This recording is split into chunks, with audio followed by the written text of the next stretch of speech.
Good morning, everyone. Good morning to this meeting of the Water Commission of July 15, 2021. If we could call the meeting to order, and then if we can have the roll call, please. Yes, one moment.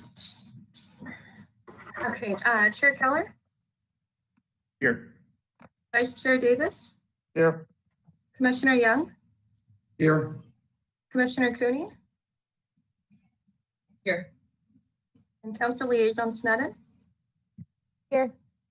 Thank you. Okay. Do we have any changes to the agenda?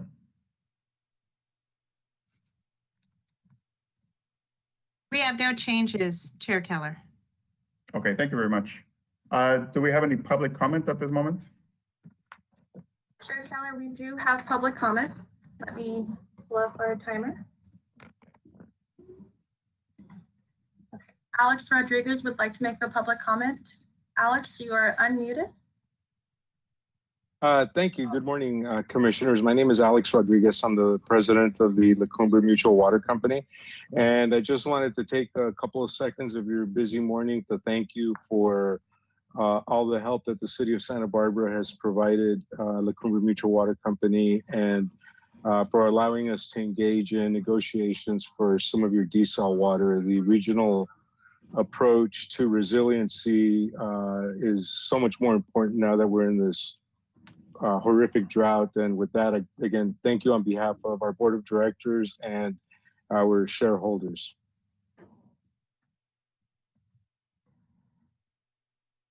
Okay, well, thank you very much for your comment.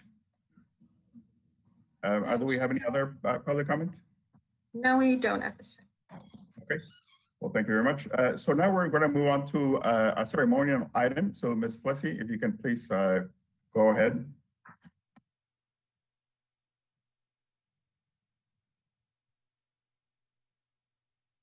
Great. Raquel, our first ceremonial item will be the swearing in of our new water commissioner, Cora Kmeyer. And I believe she has her own statement that she will be reading.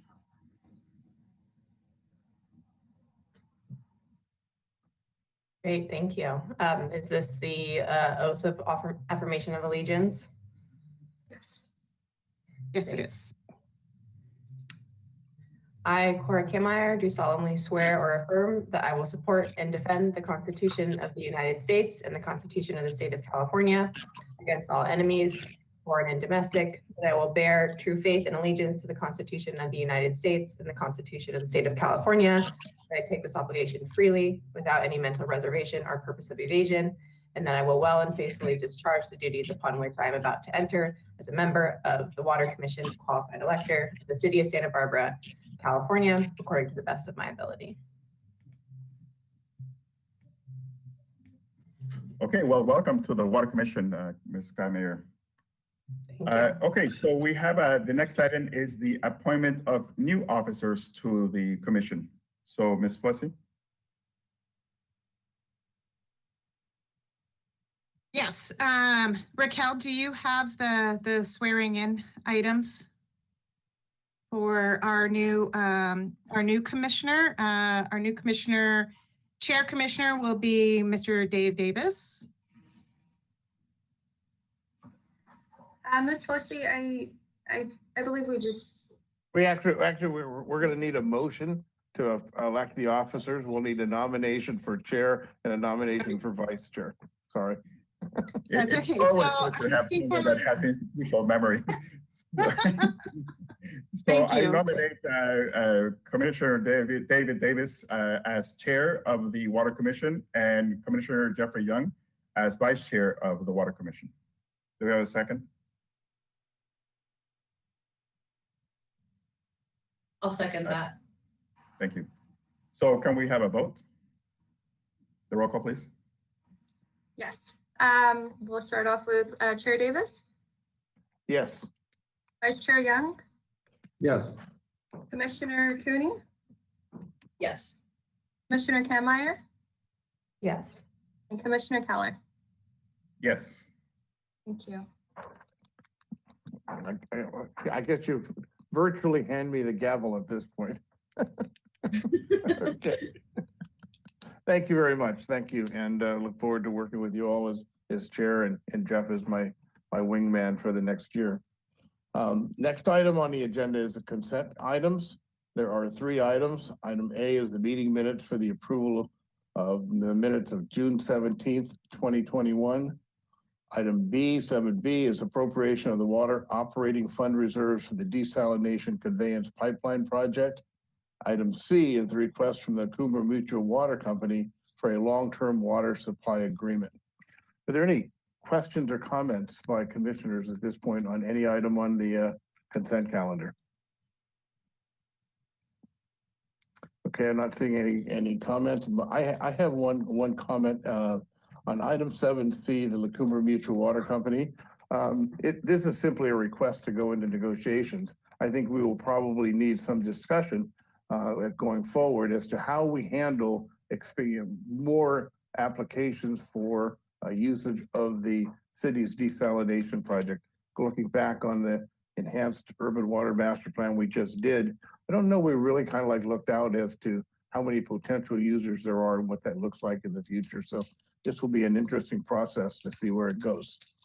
So we have no other items. So I have a motion to approve the consent calendar. Second. Okay. I move to approve the consent calendar. Yeah, see, we'll get used to this yet. Second. Commissioner Keller. Okay, I have a motion by Commissioner Keller, second by Commissioner Cooney. All those, actually, I'm going to do the easy way. All those in favor, raise your hand.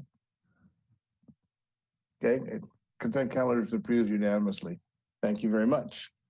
Our first administrative item, item 8A, is the California Department of Water Resources Renewable Energy Efforts. Ms. Fussy or Mr. Young? Oh, you're muted. That's okay. There we go. That's There okay. you Thank you, Chair. We got you there. Good morning. Okay. Good morning. Good morning. My name is Jonathan Young, and I'm the Energy Manager with the State Water Contractors, and I will be doing an initial presentation on who we are as the contractors before I turn it over to my colleagues at the Department of Water Resources. So before we get into the presentation from the department, I want to touch on a little bit of the background about the State Water Contractors, who we are, and why we're particularly interested in energy. Next slide, please. So the State Water Contractors are an association of 27 of the 29 public water agencies that provide drinking water to about 27 million Californians and 750,000 acre-feet of farmland. Our association represents the interests of the State Water Project contractors who are responsible for the capital, operations, and maintenance costs of the State Water Project. Our mission is really to advocate on behalf of our members for improved supply reliability and water quality based on sensible science policies related to the State Water Project that result in sustainable and cost-effective management of the State Water Project for California's citizens, economy, and environment. So, folks may be asking, why do we care about energy if the State Water Project is really about water delivery? And next slide, please. And there's a couple of reasons for that. First and foremost, it's to really meet California's greenhouse gas emission targets. The primary mission, again, of the State Water Project is to deliver water, but a byproduct of that mission is that the State Water Project is one of the largest users of energy in California. As many are aware, California is home to some very aggressive climate goals, which the State Water Project must meet. So transitioning the project to be less reliant on things like fossil fuels and more reliant on renewable energy is going to be a key thing as we hit a few milestones in 2030 and 2045. So this is also doubly so for the State Water Project in that our energy costs are not consistent. They vary wildly by year to year, depending on the water year. And as we continue to see the impacts of climate change, there's still a lot of variability in the future as to what the State Water Project energy load is going to look like. one of the other items, one of the other reasons we really care about energy is to make sure that it's our goal as the state water contractors to support the Department of Water Resources in ensuring that the state water project meets the California climate goals. And so what do I mean by that? I mean that we as the contractors, even though we're responsible for the operations and maintenance and capital costs of the project, we have a role and responsibility on our end to also help the department reach these goals in whatever way we can. So as a whole, as an association, as individual members, we need to look within our relationship with the State Water Project to understand if there's areas that we can help the department achieve the climate goals that California has set. And last, I'd be remiss if I didn't touch on that energy costs are a significant portion of the State Water Project upkeep. It accounts for about 10% of the total cost of the State Water Project on an annual basis. And some of the factors within those energy costs are continuing to grow, and it's something that will continue to grow in the future. So next slide, please. So this slide shows how the State Water Project plans to meet the greenhouse gas emission targets set by the state. On the left-hand side, you'll see the 2020 power portfolio. This just shows the mix of the current power sources for the State Water Project, moving into the middle in 2030, and then 2045, where the State Water Project will be 100% emissions-free resources. So right now, I believe the department by the end of 2022 is anticipated to have about 71% of its total load for the State Water Project served by renewable resources. So the folks at the Department of Water Resources are doing a fantastic job. There's still a lot of work to be done, and I know they're working pretty hard. I believe in the next year or so, the department and the State Water Project has actually contracted with a couple solar projects to bring on an additional 550,000 megawatts of solar power to the project. And that's in addition to the 382,000 megawatts hours that is already under contract. So to kind of put that in perspective, that much solar power, it's about a little over 900,000 megawatt hours of solar power would be able to provide the residential load for the cities of Anaheim and Glendale combined. So it's really an incredible amount of solar power that the project is incorporating into its power portfolio, and we're only going to continue to see that grow as we march towards 2045. So next slide, please. So as I mentioned earlier, we as the state water contractors do have a role to play in helping the State Water Project and DWR transition to meet California's energy future. And what I have on this slide for you is a snapshot from the California Independent System Operator of a day in June that looks at the different times of the day where different sources of energy are servicing the California grid. So the big colors to highlight on this one are the green line, which is renewable power such as solar and wind. The orange line is natural gas. And then the light blue or teal color that you'll see that's kind of lurking at the bottom but rises up a little bit is actually large hydro generation. So, and the reason I like to show this slide to folks is the Department of Water Resources has done an incredible job in transitioning the State Water Project to pump when renewable energy is high, and you'll see that in the arrows and bars in red in the middle of the day when solar and wind are producing a lot, and then generating off their generation plants in the evening when solar power and wind power decline and natural gas ramps up to meet demand. So what you can see as solar power rises up is a great time for the State Water Project to move its water around the state. We're taking advantage of California's robust renewable portfolio, and also energy prices are cheap. And then in the evening, as those solar and renewable portfolio start to curtail or fall off, natural gas ramps up. And as we know, the California's reliance on natural gas is a problem as we experience increasing impacts from climate change. So anything we can do to move the project's load more towards utilizing renewables will be better for California as a whole. So as contractors ourselves, we have a role in helping this out. And so what we're looking to do is to modify when some of the state water contractors can take deliveries of their water from the State Water Project. Instead of just doing it whenever the water is available, perhaps there's some options out there to do it when renewable production is high in the middle of the day, and then we can save some of the hydro generation resources for the evening to help out California's grid. There's also some talk that we've initialized with the Department of Water Resources of utilizing not only shifting deliveries of water by hours, but perhaps doing so by days or even seasonally, depending on how that state water project water is used.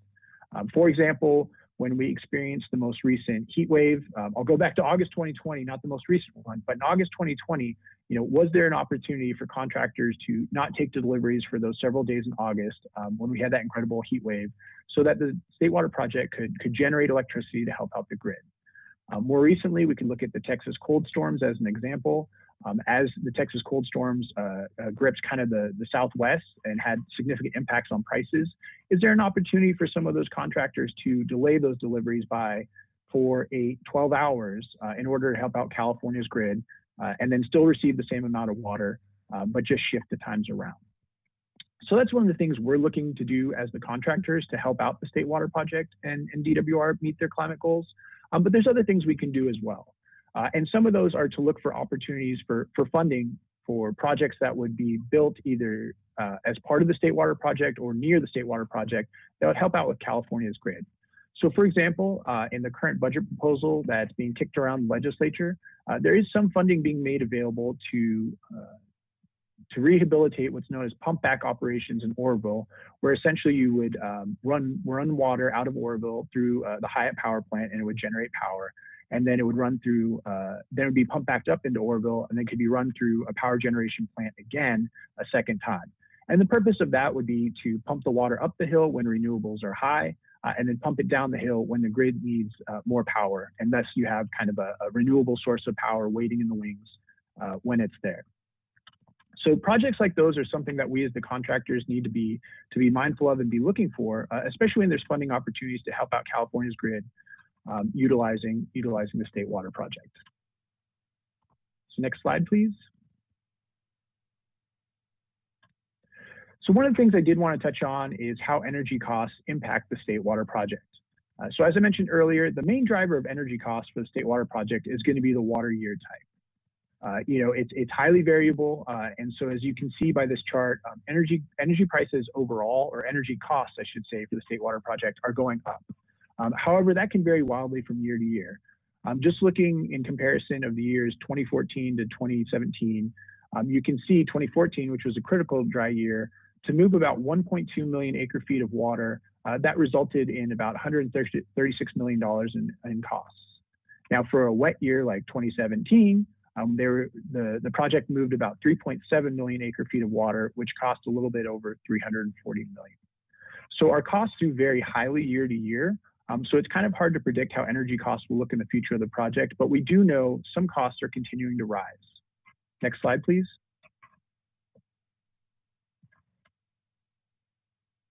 And one of those costs has to do primarily with what's known as transmission revenue requirements. So the way it works is there's a series of entities called participating transmission owners in California that own a significant portion of transmission across the state of California. And within the California Independent System Operator Marketplace, they have a methodology for recovering their costs for owning, maintaining, and building that transmission. And that's what you're seeing in this chart. So in gray, you'll see Pacific Gas and Electric, blue is Southern California Edison, and San Diego Gas and Electric is in yellow. So since 2019, these three entities, which comprise the majority of the transmission revenue requirements in California, their costs have been increasing significantly. And that's as a result of expenses like administration and general expenses, operations and maintenance, and rates of return. And one of the main drivers of a lot of these costs has to do with hardening California's grid against wildfires and climate change. And so as these costs continue to rise for these utilities, these costs have to be recovered, and they're done so by the transmission access charge, which is what consumers like the State Water Project pay as part of utilizing energy on the grid.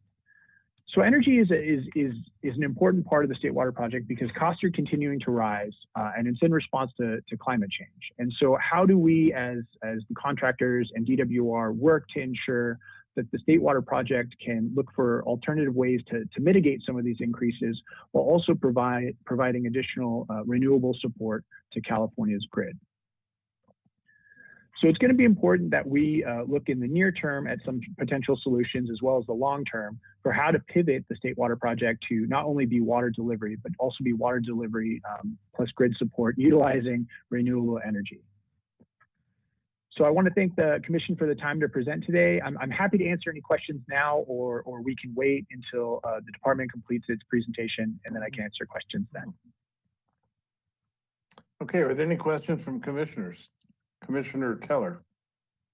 Yes, thank you, Mr. Young. That was very informative, and I really appreciate the fact that you told us all about this. And it seemed like a great plan to be able to use as much as possible, not only available renewable, to actually think about the time of day and all that. That's fantastic. I was just wondering if this information will be made available that we can get the PowerPoint to be able to use. I mean, this is a great teaching tool as well, so I think it would be really useful. Yeah, more than happy to provide that. Okay, thank you. Good. Other questions? Commissioner Kammeyer? Thank you, Mr. Young, for the presentation. That was really informative. I learned a lot. One question I had is I've seen news that in drought times, hydropower can be reduced due to low reservoir levels, and I was wondering if that's something that you guys have looked at when considering this portfolio that's about 50% hydropower. Yeah, absolutely, and that's an excellent question, Commissioner. One of the hardest things that the department is going through and analyzing some of these alternatives is what water type year would be the most appropriate and achieve the most benefits. And unfortunately, in a year like this year, you see the decreased benefits from a lack of water behind the dams and reservoirs. And it's similar on the other end of the spectrum. When you have an incredible water year like 2017, you have less flexibility in choosing when you want to pump and generate. Commissioner Young. Yeah, thank you, Mr. Young. Kind of a follow-up to that question. One is the issue of rainfall. The other is global warming is going to impact the amount of snowpack that we have in the Sierra Nevadas. And snowpack amounts to about 30% of our water supply through the year. Have the contractors also look at that element in terms of projecting that 50% of our portfolio is going to come from, large hydropower? Yeah, absolutely. And that's something we're continuing to analyze. I think, that this is not my area of expertise on the water side, but that is an area that we are looking at. And I think one of the hard things we're experiencing is this year was really eye-opening in terms of not only the lack of snowpack, but the amount of water that didn't make it into the reservoirs due to going into the incredibly dry ground.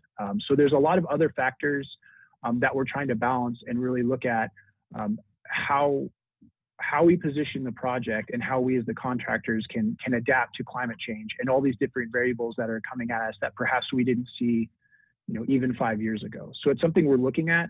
It's an open-ended question. So if I could then just pose a follow-up question. Your pie chart that you presented has a 50% amount coming from large hydropower. Does that projection include any consideration for less rainfall and global warming affecting snowpack levels?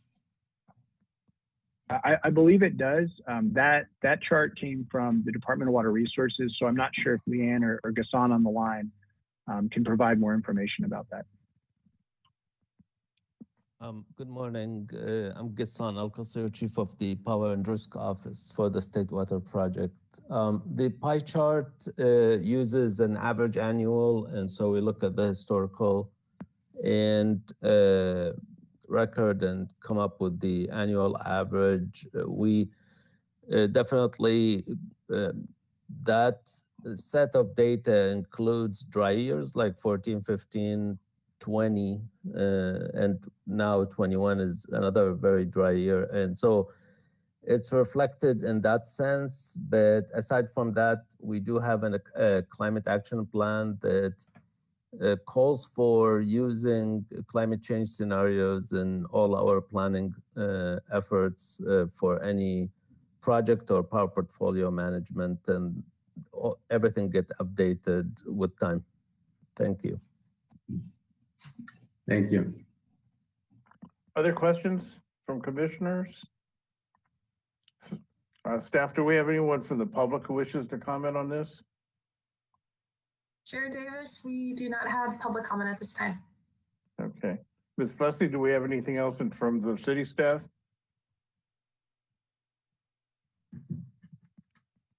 No, Chair Davis, but we do have a second part to this presentation, so Okay.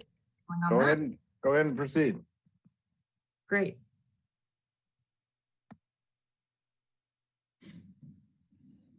Hello, good morning, everyone. My name is Leanne Futagana. I'm a water resources engineer within PARO, the Power and Risk Office for the State Water Project. And today I'll be briefly summarizing a UC Merced study that explores this concept of putting solar panels over California canals and just touching on feasibility for the State Water Project. Next slide, please. So for our agenda, I'll go over an introduction to solar over canals, the methodology, results, and assumptions of UC Merced study, some challenges of applying this concept to the State Water Project, an example, and finally, a recommendation. Next slide, please. So solar over canals, this concept refers to solar panels that are mounted on a structure that spans a canal. This is different from floating solar, and in that concept, panels are mounted on a structure that float directly on the water surface instead. So there is a lack of definitive data for this emerging technology, but potential benefits may include first, reduced evaporation, and this is from shading the water with these solar panels. There's also aquatic weed mitigation because that shade may also inhibit algae growth.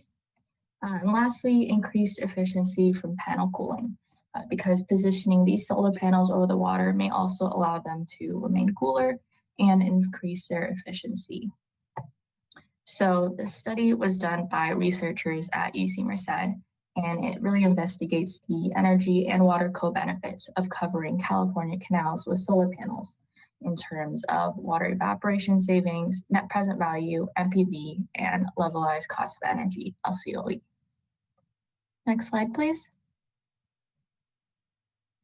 So moving on to the methodology, in UC Merced study, they used 3 methods to estimate evaporation from these California canals. And these maps just show the evaporation rates they found using each method. And to these results, they applied evaporation reductions in the range of 44 to 90%. And this was based off of empirical data from previous studies. Next slide, please. So for their financial analysis, net present value and levelized cost of energy were analyzed for a 1 megawatt installation of 3 different solar system designs at 8 sites. And these 3 designs are illustrated in these figures below. So this first on the left is a conventional ground mounted design. The second is a steel truss canal spanning design. And the third is a suspension cable canal spanning design. And as I mentioned before, these canal spanning designs are different from floating solar because you can see these panels are fixed at some height above the water surface instead of floating on it. So the cost considerations include baseline costs, which also include solar revenues and core costs like capital, installation, permitting, and land, cost offsets from aquatic weed mitigation, any impacts of evaporative cooling, and also water cost offsets. Next slide, please. And this map just shows the locations of the 8 sites that were analyzed in UC Merced's financial analysis. Next slide.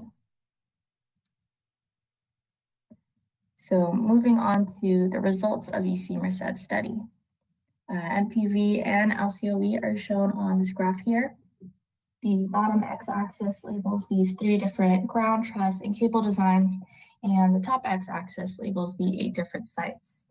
So for this top graph here, NPV is given in units of $1,000, and baseline NPV is shown in red.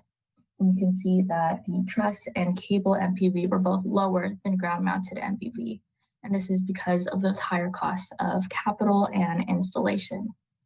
When the researchers did include offsets from potential benefits, they found that truss MPV was still lower because building that steel support structure is very expensive. However, they did see that cable MPV was reported to be about 20 to 50% greater than ground MPV. And now looking at this bottom graph, LCOE is given in units of 1 cent per kilowatt hour. And there was reported to be no large difference in LCOE between ground mounted and the over canal designs. And lastly, for the results, their average water savings. This study assumes a 3,950 mile canal network and a surface water width of 100 feet. So they did apply evaporation reductions of 44% for minimum savings, 82% for mid-range savings, and 90% for maximum savings. And that resulted in an average of about 51 acre feet of water saved per mile of canal annually. And this translates to about 200,000 acre feet of water saved annually, just for that entire canal system that they considered. So this was a brief summary of UC Merced study and their results. Next slide, please. Right, and it should be noted, however, that UC Merced study does make some assumptions that introduce uncertainties when trying to apply this concept to the State Water Project specifically. One of the differences is the dimensions in the canal system. So that study does assume a 3,950 mile canal network, but the State Water Project has about 700 miles of canal and a canal top width that can exceed 200 feet. And the study also assumes that existing power infrastructure and a large area of non-sloping vacant land would be available next to these selected canal sites. So any unavailability would prevent installing, or it would just also incur additional costs. And then also the study mentions that the impacts of drought or the risk of high winds on the integrity of this installation were not considered. Next slide, please. Okay, this last big assumption is retail pricing. That study does assume retail pricing when estimating net present value, but it's important to note that the State Water Project pays wholesale electricity prices. And this figure shows the difference between the two. So retail rates are shown in blue, green, and gray, and these are significantly higher than wholesale rates shown in yellow and orange here.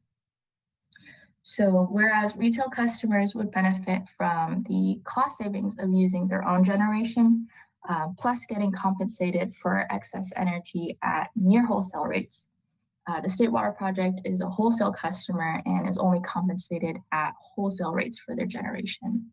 So because these rates are significantly higher, retail customers would reap greater cost savings when using their own solar generation to serve their load instead of buying it. Versus wholesale customers like the State Water Project who can already buy it at these lower rates. So these cost saving results in UC Merced study would likely be overestimated in the State Water Project's case. Next slide, please. So let's also take a look at some of the challenges of applying solar over canals to the State Water Project. First is reliability, because these systems are subject to more humidity and may experience accelerated deterioration or other reliability issues. So we do need longer term degradation studies in order to make accurate predictions on the performance. Another challenge is cost and scale. So the left and middle pictures show some over canal pilot projects deployed in India, and the picture on the right is a section of the California aqueduct. Just comparing the two, the California aqueduct can be very large in scale in comparison to the other two. And excessively wide canals do pose a challenge because when the span increases, also the weight of that support structure you need also increases by a lot. So building this technology at the State Water Project scale would also be prohibitively expensive. Next slide, please. And another big challenge is restricted access to the surface of the water and the embankments. The field divisions do perform daily surveillance and inspection for over 400 miles of the aqueduct canals. So they do need direct access to the canal for things like inspections, emergency repairs, maintenance activities, dive inspections, herbicide spraying, and boat launch. And these pictures just show a variety of activities done along the canals that would be impacted by the placement of solar canals. Let's see, this left picture, these concrete panels are being repaired and replaced. This is done on a yearly basis to prevent erosion and maintain current operational velocities. This top middle picture, a vessel is being lifted into the water for a bathymetric survey. So a boom truck or a crane does need direct access from the road to the water. This bottom middle picture shows repairs being done on the embankments, and the right picture is just algae and debris removal activities in the canal. Next slide, please. And so this last set of challenges include embankment failure, because these embankments were not designed to support the weight of canal spanning systems. And I've shown previously and here in these pictures that the canals already undergo regular maintenance and repair to address any erosion and cracks. Additionally, state-owned right-of-way is very limited along the aqueduct. Another concern is environmental sensitivity, because the aqueduct does run through wide areas of sensitive habitat, and that also currently restricts maintenance. And lastly, we do have to consider that the canal spanning PV system should have an independent transmission and connection to the grid, also being expensive to develop. Next slide, please. So just keeping these challenges in mind, let's look at a qualitative example of over canal solar for just 1 mile of the State Water Project canal. So we'll look at a length of 1 mile and keep in consideration that the top width can reach over 200 feet in some of these locations. But first, there are some assumptions that do need to be validated. First, because the evaporation reduction rates in UC Merced study were based on previous experiments of floating solar, not over canal solar. And it was also done on stagnant water. So any efficiency gains of solar panels that are floating directly on the water surface, that may not apply to over canal solar panels that are fixed at a height that may not benefit from cooling. So say panels on a truss or a cable design may be too high over the water to be cooled to the same extent as floating panels. Also, evaporation reduction results from studies that were done on stagnant water may not apply to moving water like that of the aqueduct. So again, more studies are needed under these same conditions of the State Water Project so we can make accurate predictions. So back to our example. For a 1 mile section of a 200-foot wide canal, about 3 megawatts of solar can be developed. But to support that, you need to build a massive support structure to span a 200 feet canal. And that would incur significantly high cost. And this is in the range of millions of dollars per mile due to additional anchoring support and more needs. And lastly, looking at evaporation reduction, the average State Water Project canal evaporation is about 75 acre feet per mile per year. So at say 30% evaporation reduction from shading the canal with solar panels, that additional cost of development must be justified by the water we're saving. So just in conclusion of this example and of the challenges that I mentioned previously, the real world application of UC Merced study is still largely unknown, and estimates will vary based on water availability and implications from these challenges I previously discussed. But development costs would be very expensive relative to these potential benefits. Next slide, please. So the current recommendation is that this concept brings unmitigable operational and maintenance challenges to the State Water Project and is not feasible to implement at a scale that presents a significant incentive to the magnitude of energy consumption of the State Water Project. However, DWR will continue to investigate this option for potential implementation in the future. And even still, solar over canals or over storage facilities may be a good fit for irrigation canals and small installations that pay retail electricity prices instead of wholesale. Next slide, please. And that's all, unless there are any questions for me on this presentation or administrative questions for Ghassan. Thank you very much for the presentation. Very interesting and detailed. Questions from the commissioners. Councilmember Sneddon. Thank you, Chair Davis. I have a couple, two questions. One about if we do have solar panels over aqueducts, the cleaning process for solar panels, I think they have to be cleaned relatively often, especially in the desert climates or with the dust on the panels. And if that's something that's considered, I mean, can it be done with the water in the aqueduct, or would that take outside water to do, or does it include any solvents? Just a question on the cleaning process of that. I think that also would be another consideration or another challenge added to the list, but any chemicals that do have to be used to clean the solar panels do have to be approved by our O&M team as well.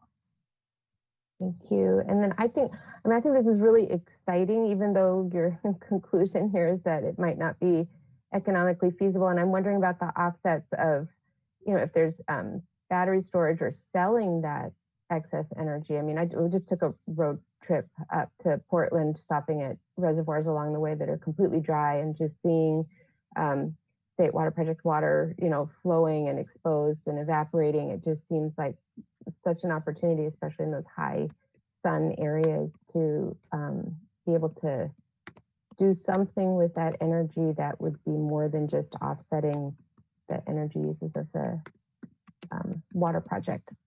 Just questions on that. And thank you for this presentation. It's fantastic. Commissioner Cooney. I have two questions that are not entirely related, so I apologize, but here we are.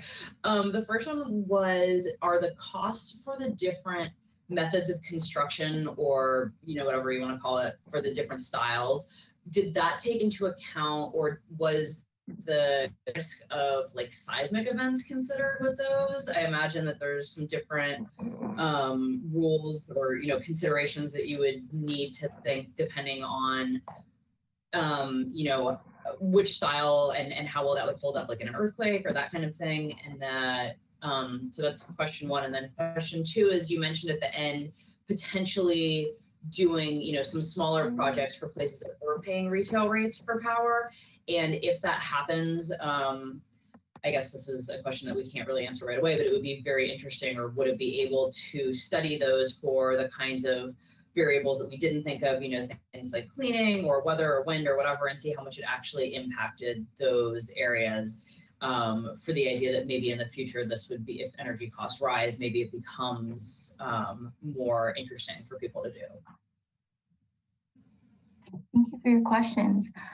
For your first question about those two designs, over canal designs, they were actually based off of previously deployed projects in India, and that's also where these costs are kind of scaled from. So regarding your question about if they were scaled or they were considering earthquake or other seismic events, I think that they might not be, but if we have to consider it for the State Water Project, we would need to include those costs, because just the different locational elements that we need to also fold into our considerations. So I don't think that they did in that study. They didn't mention it, but they also mentioned that the impacts of drought or also high winds were not considered. So it's possible that it might not have. And Ghassan, did you have any comments about the wholesale versus retail rates?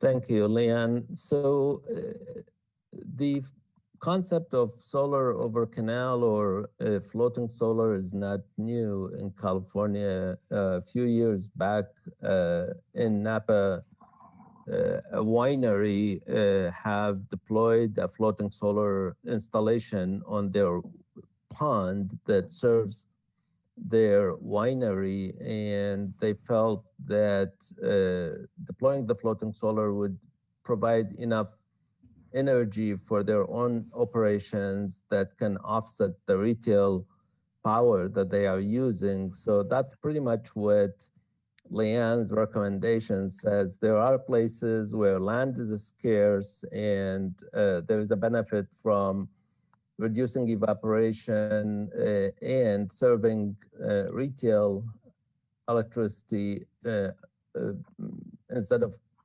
drawing that from the grid. There may be some economic value for it, but it's on a small scale. For the State Water Project, 700 miles of canals, it's incredibly uneconomical to even think about something like this, although there may be evaporation benefits, but as Leanne was showing, 25 acre-foot per mile per year would not justify building infrastructures that cost millions of dollars and with all the challenges that you all cited and Leanne cited. Thank you. Commissioner Young. Thank you. These are somewhat tangential questions to this topic, if I may. So here we're talking about the State Water Project. And I'm wondering if the Federal Water Project is also considering looking at any type of energy production by using panels of some sort. That's my first question. The second question is, and you may not know the answer to this, but here we're talking about moving surface water. Do you have some idea of the amount of water that we move by pumping groundwater and what that cost is annually? And I ask that because it would give us kind of a bigger picture here of just how much money we in California spend on just moving water around. Thank you. Thank you, Commissioner. On the federal project question, we don't have any really information or coordination over this. There is some support to further investigate this concept, and the state is interested in offering small amounts of money to support a pilot project on a small scale canals, and that those would be irrigation canals to further investigate the economics and feasibility of these concepts. So this is underway, and the department is supporting some grant money for the developers to do some pilot projects. It's in the governor's budget. We will wait until that get approved.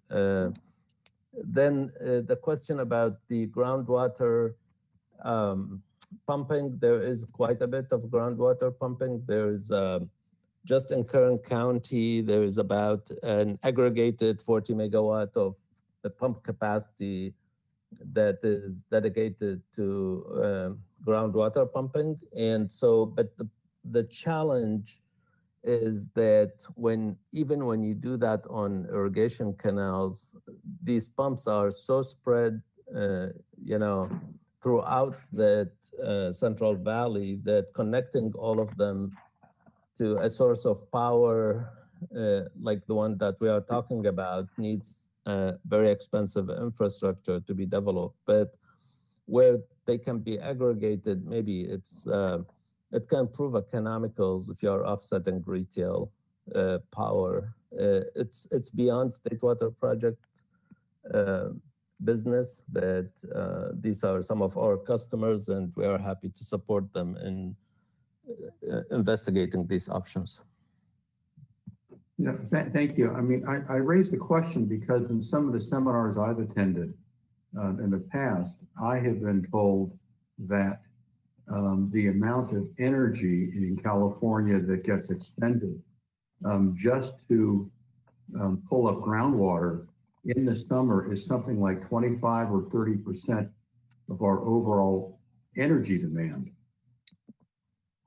Is that something you have seen? I have not seen this amount of energy, and I don't think it is that much, but I will definitely try to find an answer and we'll send it to you. Okay, thank you. You are welcome. Other questions from the commission? Okay, not seeing any. Staff, do we have anyone from the public who wishes to speak on this item before we close it? Chair Davis, I believe staff has a question. Go ahead. Hi. Ms. Carter. Hi, Good morning. Good morning. I just had a quick question to the State Water Project. I am the city's energy and climate manager, and I just had some questions regarding partnerships and financing of this kind of project. It does sound like it's pretty economically inviable, but I wondered if you looked at partnering with other load-serving entities, such as the up-and-coming Santa Barbara Clean Energy, where we have a requirement to establish resource adequacy throughout the state and energy projects. And it could be an interesting partnership where the State Water Project would get the energy and Santa Barbara Clean Energy, for example, would get the other attributes, and you could help offset the cost. Have you looked at anything like that? Not in that context. I just want to repeat what Leanne said. State Water Project is a wholesale power participant, and our economics and pricing are benchmarked to wholesale markets, and those are very small compared to retail. I mean, it's like we are talking about $30-40 per megawatt hour compared to $150 to $200 per megawatt hour for retail. So usually the economics fail when we get to concepts like this, but we'll be happy to have a discussion and see what you have in mind and then go from there. Thank you. And my next question was, I realized floating solar didn't appear to be very viable either, but have you looked at a transitory system that could be plugged in and moved along the canals on a barge, for example, or something similar? No, so I just want to mention that our power portfolio is huge. We consume 6 million to 9.5 million megawatt hours a year, and we generate 4 million to 7 million megawatt hours a year. So we usually keep our focus on big chunks of the portfolio, and we don't get to the 2 megawatts and 3 megawatts because it won't make any difference. It takes the same amount of effort. If we contract for 200 megawatt solar, it takes the same amount of effort that we would spend on a 3 megawatt solar. So we try to optimize the use of our resources and time to make a dent into our obligations. Thank you. And then last question, Councilmember Steddon started with this, but have you invested in battery storage or any peak shifting opportunities? So currently, not yet, but currently we are performing an assessment under SB 49 that requires the State Water Project to look into some enhancement to operations and changes on the infrastructure to support greenhouse gas reduction and clean energy policy. And so under that one, we have 9 planning tracks that include battery storage by itself as a standalone or integrated with solar at our pumping plants. And these are under investigation, and the report will be coming out by the end of the year, and we'll be happy to share with you what we have now, and our presentations are posted on the California Water Commission website as we give them updates from time to time. Thank you. That's it. You're welcome. Thank you. Good. The scale of what you produce is pretty large. I still would hope that in the recommendations that you do still look at the accessibility of developing ground-mounted solar and vast properties that DWR does control, given that. Other questions, comments? Not seeing any. I want to thank all of the presenters for the presentations. It's quite informative, quite a challenge in that regard. So thank you all very much. You're welcome. It's our pleasure. Thank you. Thank you very much for attending. I'm going to move on then to item 8B. This is the award of contract for the advanced metering infrastructure project. Staff, who's going to make this presentation? Good morning, Ms. Corey. Good morning, Chair Davis. I would just like to introduce two of our staff that will be making this presentation today. We have Dana Hoffenberg, who is our water resources analyst. And to kick off the presentation, we have Teresa Lancy, who's our water distribution superintendent. And we've hit a major milestone with our AMI project. So they're going to talk about where we currently stand and where we're moving from here, and specifically benefits to our customers as we implement this exciting project. Go ahead. Great. Good morning. Thank you, Dakota. Newly appointed Chair Davis and commissioners. Nice to see you today. Dana and I are excited to be here to talk to you about the contract award for the Advanced Metering Infrastructure Project. Please, next slide, please. And a quick outline of what we're going to discuss today. We're going to do a little bit of an overview of what AMI is as a refresher and some of the work that we have already conducted to get to this point. We're going to go into some details about how we did our vendor selection process. We are going to provide details on some of the customer service benefits that we see out of this system at this time, and we'll wrap up with a timeline and recommendations. Next slide, please. Thank you. AMI stands for Advanced Metering Infrastructure, and it is much more than a single standalone device. It is an overall network. Radios are installed on AMI-compatible meters. These radios wirelessly deliver water usage information and service alerts to a network of data collection devices installed throughout the city. As this image indicates, the majority of data collectors are proposed to be installed on streetlights, and the remaining are proposed to be installed at various city water facilities, such as reservoirs and pump stations. Once the data is received and processed, the city then communicates this information back to the customer via an online website for data viewing and more, which we will detail further as we review the customer service benefits. Next slide, please. On the screen, you can see the vision of the Public Works Department, which emphasizes coordination, collaboration, and earning the trust and high regard of our community. This vision is something we strive to achieve with all of the projects Public Works implements, and we feel that the AMI project supports this vision.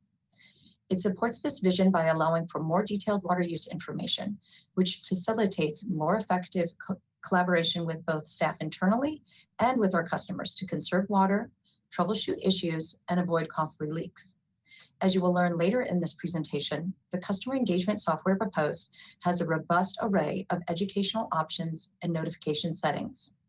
More detailed water use data has the ability to further empower customers to understand how their personal choices specifically impact their water use. It also adds more transparency to the billing process for the customer, so they can better understand how they are being billed for the water they choose to use. Furthermore, the additional data AMI provides has numerous operational benefits that will assist staff in the overall operation and maintenance needs of our water system. Next slide, please. In early 2019, we began piloting AMI technologies and software. This experience gave both staff and pilot participants a chance to test drive these systems to understand functionality, ease of use, and the educational opportunities an AMI system provides. We surveyed all pilot participants to obtain their input on the systems tested. Next slide, please. Some of the lessons we've learned while testing AMI technology is that while topography adds to the beauty that makes Santa Barbara unique, it also can be an element of the system that will have to be addressed in the network design. In addition, the importance of redundancy, or the ability for more than one data collector to hear any given radio, has been highlighted. Allowing for redundancy in system design minimizes the risk that maintenance issues will impact our service levels. Also, as you can see in the photo in the bottom center, regularly visiting our water meters will still be necessary even as reads are able to be sent wirelessly. And an overall strategy of maintenance for our water meters and our AMI system will be developed as we progress through implementation. Next slide, please. During our testing, we were able to pilot 3 separate customer engagement portals, which is the customer-facing software that displays the detailed water use data. We learned that the registration process needs to be as seamless as possible, and that leak alerts need to be simple to understand and set up in order to be effective. In addition, we learned that reporting and messaging capabilities among CEP options varied greatly, and that the more robust this functionality is, the more customers are able to gain the maximum value from an AMI system. We also gleaned interesting input from the surveys we conducted. We found that customers generally found the increased usage data helpful. As you can see in this graph, 30 out of 34 respondents indicated that the portal was helpful in learning about their water usage. We also received some great feedback on functionality that customers would like to see, such as year-over-year water use comparisons, bill explanations, and alerts while usage is increasing. We feel confident that the CEP we are proposing has the ability to meet these needs and more. Next slide, please. This graphic shows our progress with the AMI project overall. We began laying the foundation in 2014 by installing AMI-compatible water meters. From there, we conducted the pilot projects and successfully applied for a $1.5 million grant from the U.S. Bureau of Reclamation. We are now wrapping up the procurement process and anticipate moving into the deployment phase during the fall of this year. With that, I will turn it over to Ms. Hoffenberg. Thank you.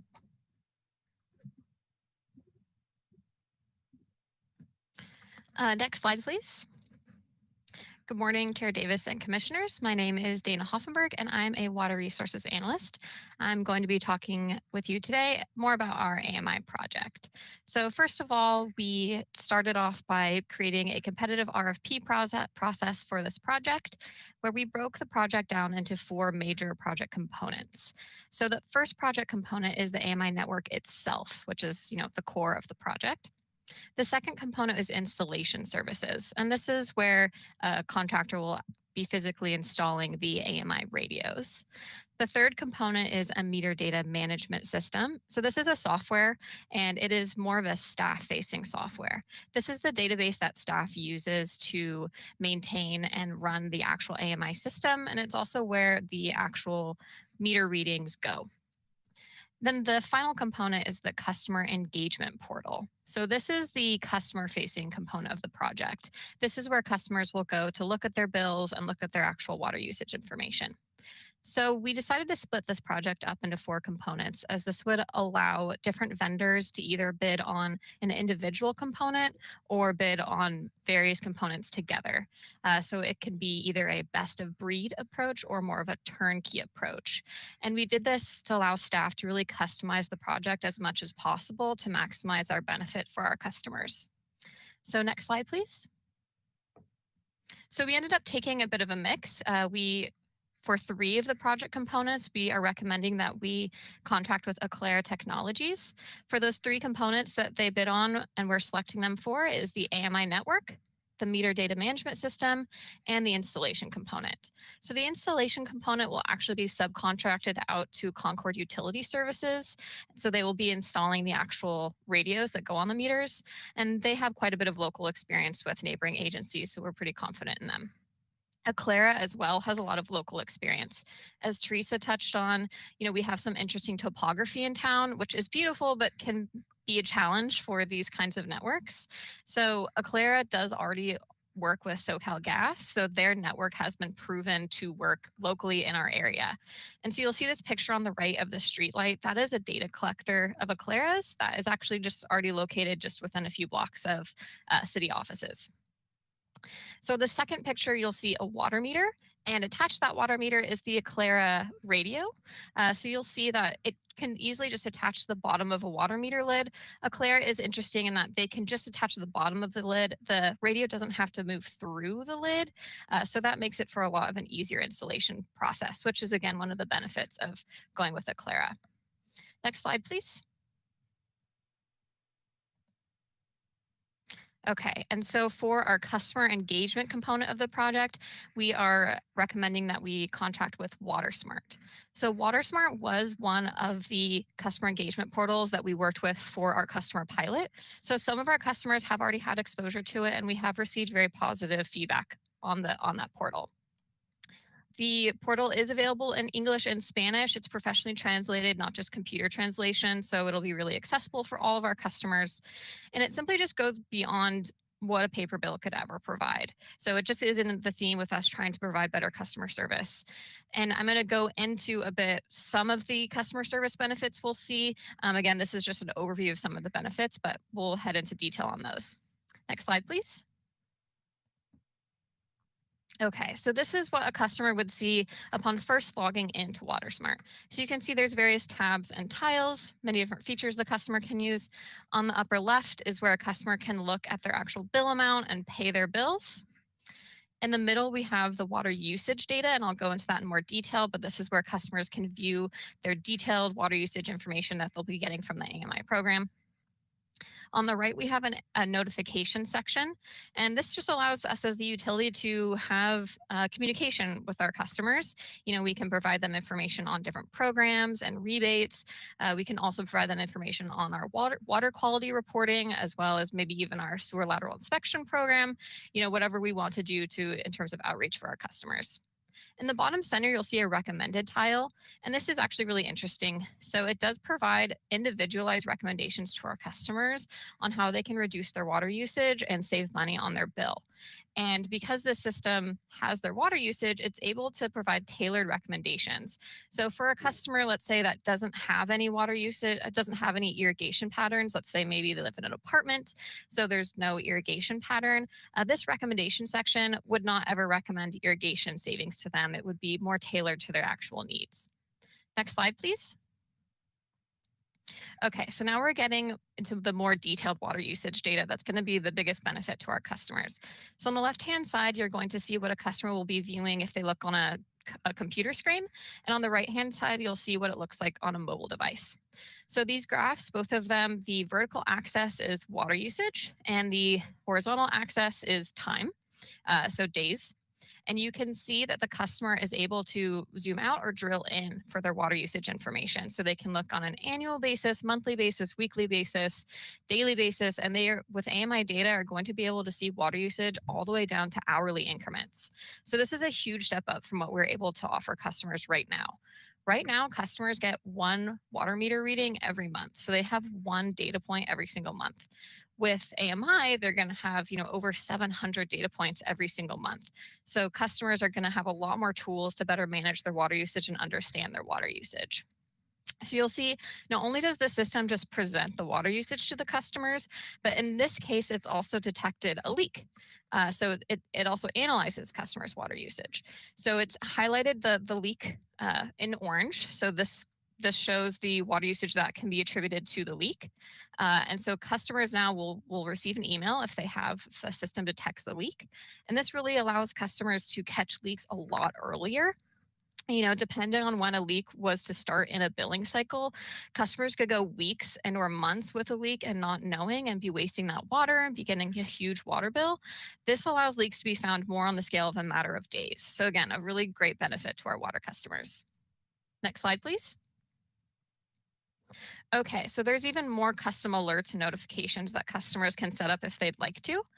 One of the big benefits of this system is it is very user-friendly. You don't have to be a water expert and know everything about how much water is normal to use in order to use this system. So they have a pretty simple system where customers can just say, okay, send me a notification if it looks like I'm using double my normal usage. And they can even have it set up to have an email or a text message, whatever they prefer. Then we also have a bill forecast option. So this is for customers who more like to understand their bill in terms of dollars and less in terms of actual water usage. So this way they can set a threshold for, okay, notify me if my bill gets above this amount, which I consider to be a normal amount for me. And then we even have unplanned use notifications. So this can be really helpful for customers who say are going on vacation and they're going to be gone for 2 weeks and they expect there to be very little to no water usage in the house while they're gone. Or perhaps this is a second home, and so this is a vacation property and the house should be vacant and therefore there should be no water use. So again, it just gives our customers the tools that really allows them to manage their water usage. Next slide, please. Okay, so this is a really great tool, we think, for our customers to really understand what they're paying for.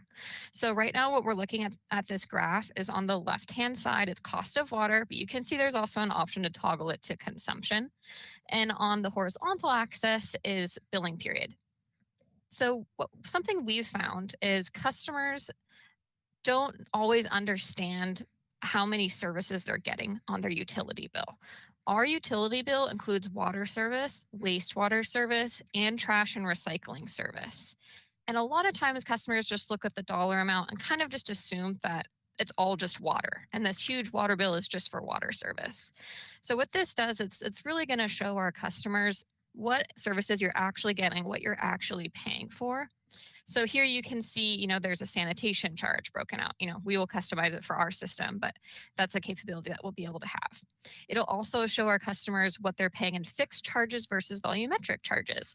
And then it can also break down what they're paying in terms of the different tiered pricing. So this gives them a visual representation, which we can't just really fit on a paper bill, that will show them, oh, look at how much water I'm using in this higher tier. I should really work on lowering my water usage to not get into this higher tier because that will really help me on my bill. So again, just offering much more than we could ever really fit on a paper bill. Next slide, please. Okay, and so there's just some more bill evaluation tools. As Teresa mentioned earlier, customers are looking for more information on year after year usage. So on the left-hand side, you'll see water usage compared to the previous period the same period of a previous year. This is really helpful because, as we know, water usage is seasonal. So it's not necessarily always helpful to compare your current water usage to your water usage the previous month, especially if the weather was very different from one month to the other. So this allows customers to really compare apples to apples and say, oh, this is how much water I used at the same time last year. Am I doing better or worse? And then on the right-hand side is just a tool for customers to really dig into their water usage and assess what's going on at their property. So it takes them step by step, asking them questions. What have you been doing on your property? What's important to you? And then it will provide recommendations for what customers can actually do. Next slide, please. And then finally, we have a bill forecasting feature, which I touched on a little bit earlier. But again, this is just to allow customers to be more active managers of their water usage. Right now, if a customer, say, has a leak in the beginning of their billing cycle and it's a silent leak, at the end of the billing cycle, they could get this huge bill that they had no idea why they had all this water usage.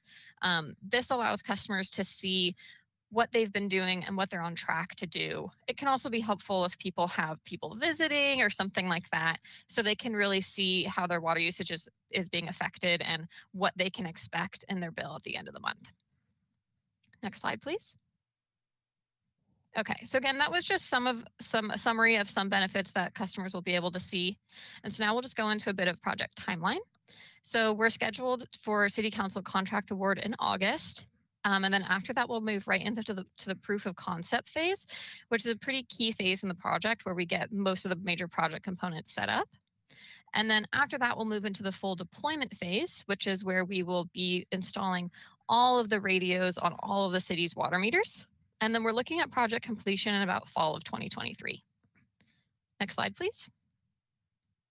So just one more vendor that I want to talk to you guys about today because there is a recommendation on it. So we went through a competitive RFP process in 2020 for a consultant for the AMI project. Because this is a pretty technical project, we wanted to make sure we had expert help and advice on this project, and we selected eSource for that. We have identified a need for more project management support through the proof of concept phase. So again, like I was saying earlier, the proof of concept phase is extremely important to this project. It's where we set up all of the major system components, as well as integrate all the systems with each other and our existing city system. So it's highly technical, requires a lot of coordination and project management. So we will be turning on the meter data management system, integrating that with our customer engagement portal, and integrating all those components with our billing system. So we have identified a need for additional project management support from our expert consultant eSource for that phase. Next slide, please. Okay, so here are recommendations. I know this is a lot of text. The recommendations themselves are also in the staff report, so you can refer to that if you'd like. One small change that I want to point out in A, the contract amount has decreased slightly from when the staff report was originally published, so just that's a small change for you. So I'll just go ahead and summarize these, but we would like, our recommendation would be for Water Commission to recommend that City Council A, authorize the Public Works Director to execute a contract with Aclara Technologies for our AMI network and our AMI implementation project. B, execute a contract with WaterSmart for our customer engagement portal. And C, execute a contract amendment with eSource for additional project management support. Next slide. And with that, I'm happy to take any questions. Great, thank you so much for the presentation, Ms. Hoffenberg and Ms. Lancey. They were both very informative, and being a user right now of the early installation, I'm really pleased, but to see where it's going is really exciting. So I'm going to go to commissioners first for questions. Commissioner Kemmer. Thank you. Yes, and thank you, Teresa and Dana, for your presentations. This was really interesting and very exciting to see all the data that we're going to be able to see as water consumers. So this is great. I had two questions.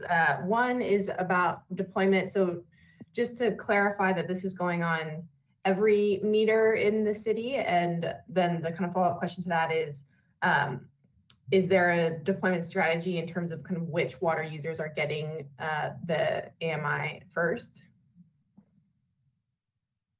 So yeah, Commissioner, this will go on every water meter in the city. So to answer your first question, yes. We will work with our installation contractor on prioritizing which meters will be getting it first.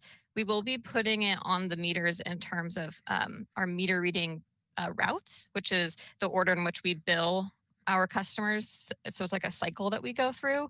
So we will be doing it in batches of cycles throughout the city. Got it, thank you. And then I just had a follow-up question around, I know that right now the city has rebates offered for the Flume devices, and I was wondering, does AMI basically make those kind of redundant or unnecessary? Commissioner, I would say not at all. I think the Flume can definitely still provide a lot of customer benefits. The Flume can provide pretty much exact real-time data for your individual property. The city's AMI system, it's near real time. It'll be about like a 24-hour delay. So there is a bit more of, if customers want that exact real-time information, the Flume can definitely still provide that for them. Got it. And I'd also like to add that, as Dana was showing some of the features of the website, that it would not be available if someone was solely using a Flume device. So the bill explanation, the bill forecasting, the alerting, all of those features would not be available unless the customer signs up for the portal. And we plan to do that with the bill pay. And so there's going to be a lot of convenience for the customers to continue to use this in conjunction with the Flume. And also that we have tested the Flume device and it will not interfere with the AMI's devices. And the portal is per meter, or what does that look like for multifamily? It's per meter. So if you have 1 meter to serve a conglomeration, like an entire apartment building, then it will be for that entire apartment building. If you have 1 meter per condo, for example, it will be for each individual customer. Thank you. Questions from the committee? Staff, do we have anyone in the public who wishes to speak on the Chair Davis, we do not have public comment at this time. Again, I'm very excited about taking technology out to the entire city, and your presentations, just the little that you gave there of the information being available. We're looking forward to its implementation. Council members. Yes, thank you, Chair Davis. Just to echo quickly, I've also been a pilot program user, and it's just been fantastic what we've been able to tell. And we're low water users, and it still helped us sort of improve time of day and if there's any issues. So this is really exciting, and all of that data that's available through the app is really helpful too. And I really want to thank you for helping me set it up. There was a little bit, we had a little issues at the beginning. So thank you for that extra help on that, but really fantastic. I'm happy to see this moving forward. Thank you. Great comment. Okay, you have a recommendation. The recommendation is to execute 3 separate contracts with Aclara, WaterSmart, and eSource. Do I have a motion to that effect? I move to approve your recommendation. And I'll second it. I have by Commissioner Keller, seconded by Commissioner Young. We'll have a roll call vote. Thank you. Commissioner Keller? Yes. Commissioner Kammeyer? Yes. Commissioner Cooney? Yes. Vice Chair Young? Yes. And Chair Davis? Yes, motion is unanimous. Thank you very much. That takes us on to item 8C. This is the Elistero Water Resource Center Treatment Process and Energy. Staff, who's going to introduce this? Good morning. Good morning. Good morning. Let me get this right. Good morning, Chair Davis and Commissioners and Councilmember Sneddon. I am Kathy Taylor, the city's acting wastewater system manager, and it's my pleasure to be here today to introduce Zach Sawaya. He is the operations engineer for the city's Elistero Water Resource Center. And Zach is here to provide you with his presentation on energy use at Elistero. So with that, I'll turn it over to Zach. Good morning, Mr. Sawaya. Morning, Chair Davis, Water Commissioners, and Councilmember Sneddon. Thank you, Kathy, for the introduction. And it's my pleasure to talk to you guys today. So I want to give an overview of our treatment process and specifically how energy is used within our process. So next slide, please. So this is our plot. It is about a little over 13 acres. And highlighted in the blue is our liquid stream, and highlighted in the orange is our solid stream. And when we look at wastewater, I like to break it up into these two sections. That's what it's a holistic way to look at it. And so the liquid stream tends to be on the north end, and the solids tend to be on the south end. But just for your general layout, this is our site. Next slide, please. And when we're talking about energy usage, most of it's coming from electrical energy. So in yellow are our substations. And on the very north end, in the center is our main, where electricity comes into the plant and it's distributed to those other yellow boxes where it then goes into the process and feeds all of our end users, which are the motors. Next slide, please. So when we're looking at energy as a whole throughout the entire process, we have 3 major sources. So our first one on the left is electricity. And that feeds, again, all of our buildings, our motors. Our next one is gravity, or gravitational potential energy. And that's a huge driver for our water. And I'll get into more detail on that, but that's a pretty critical piece. And the third source is chemical potential energy. I know that sounds kind of big. It just means the energy stored in the molecules that are coming into the plant. And so our bugs, or the bacteria at the plant, help to use and break down that stored energy. And understanding all these three in conjunction is really critical for us being a resource center more than just a wastewater treatment plant. And I think that's important for that kind of perspective shift. So next slide, please. And so I mentioned this before, but the main user of electrical energy, when we're talking about electricity, is our motors. They're the workhorses behind the whole process.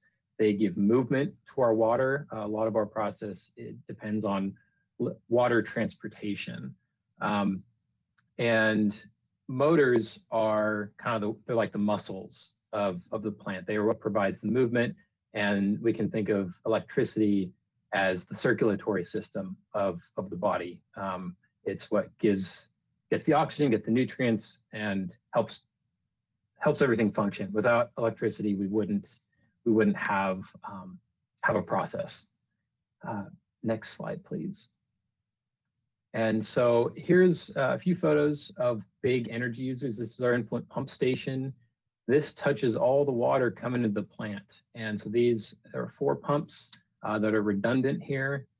And I'll get into more detail on these later. Next slide, please.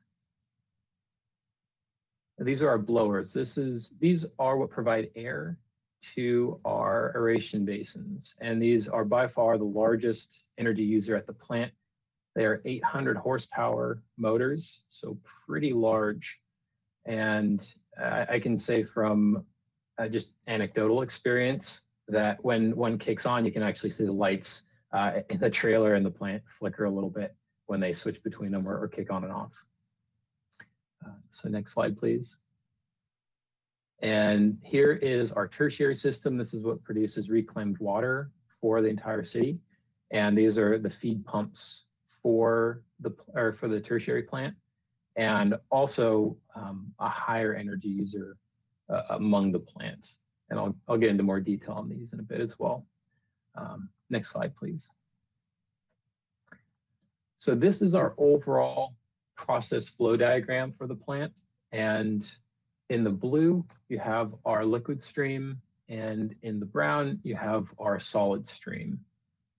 And so I'll give you a second to kind of look over it, familiarize. I know there's a lot going on. We'll walk through it.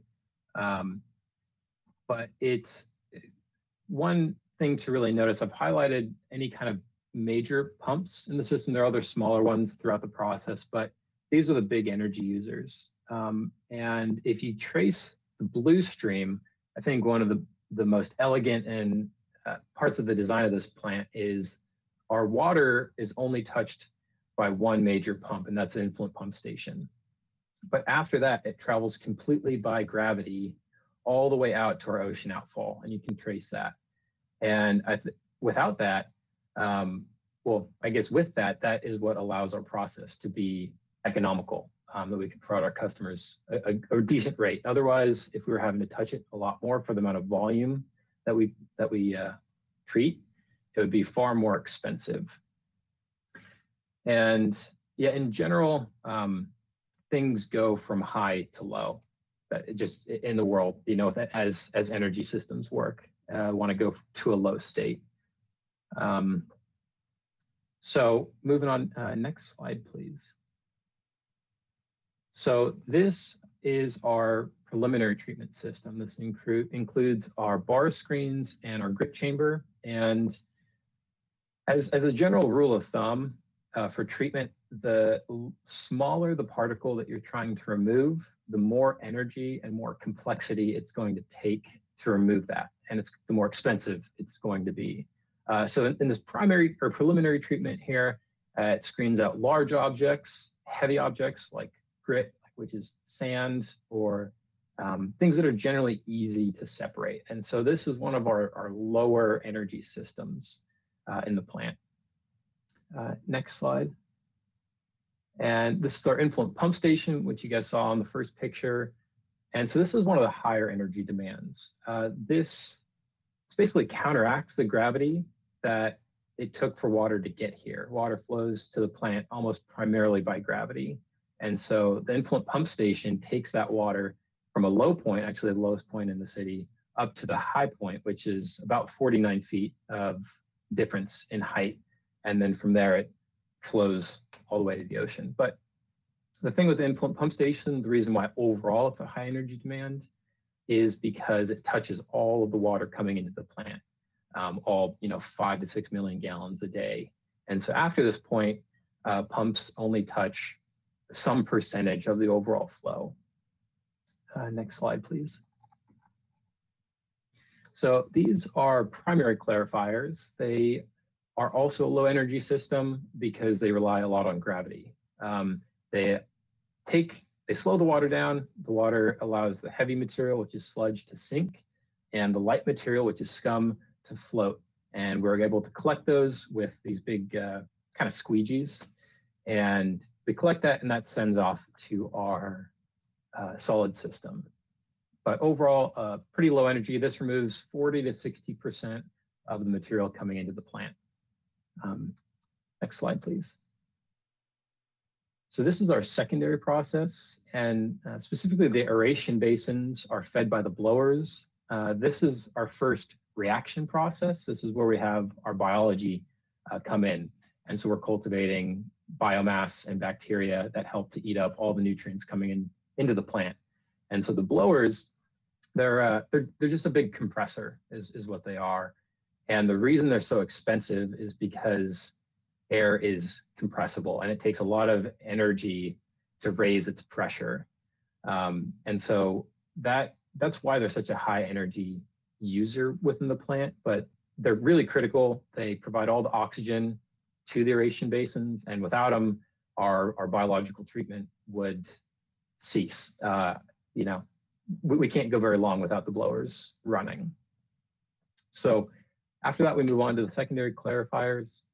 Those are just like the primary clarifiers, but in this case, we're trying to separate out all the microorganisms that we just cultivated in the aeration basins.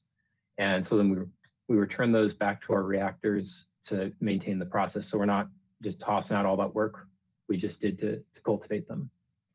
Next slide.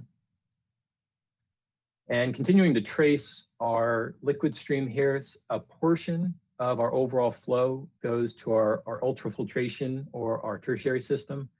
And that anywhere up to maybe a third during the summertime of our overall flows go here.